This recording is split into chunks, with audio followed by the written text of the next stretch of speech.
whom has come, who bag are you carrying? ஏதோ இடிக்கிற மாதிரி இல்லை, திருப்பி சொல்லி பாருங்க. whom has come, who bag are you carrying? ரெண்டு சென்டென்ஸ்லையுமே who whom சரியா யூஸ் பண்ணல. நம்ம அதை வந்து எப்படி யூஸ் பண்ணுறது, நார்மலாக அது ரொம்ப கன்ஃபியூசிங்காக இருக்கும்.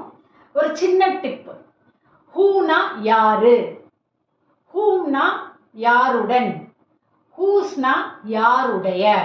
இதை ஞாபகம் வச்சுக்கிட்டிங்கன்னா கரெக்டாக நம்ம வந்து கொஸ்டின் ஃப்ரேம் பண்ணலாம். இப்போ பாருங்க, ஹூனா யார், பர்சனை குறிக்கும். ஹூஸ்னா யாருடைய, அவங்களுடைய பொசிஷன், சொந்தத்தை குறிக்கும். யாருடைய பேக், ரைட். ஹூம் யாருடன், இது பர்சன் ரிசீவிங் த ஆக்ஷனை குறிக்கும், செயலை பெறுபவரை குறிக்கும். சரியா? இப்போ இந்த கொஸ்டின்ஸ் பார்க்கலாம். ஹூ ஹஸ் கம், யார் வந்திருக்கா. Who is coming to the party, யார் பார்ட்டிக்கு வரப்போறா. Then whose bag is this, யாருடைய பேக் இது. Whose car are you driving, யாருடைய காரை ஓட்டுகிறாய். இப்போ பாருங்க, to whom did you speak அப்படின்னு கேட்குறோம். இது கரெக்டு.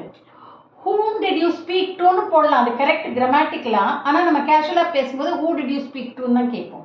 அதனால whom எழுதும் போது எப்போவுமே ஞாபகம் வச்சுக்கோங்க, ஒரு ப்ரெப்போசிஷனுக்கு அப்புறம் தான் whom எழுதணும். It must come as the object of a preposition. To whom did you speak? With whom are you going to play? Okay? Please keep all this in mind and frame the questions correctly in future.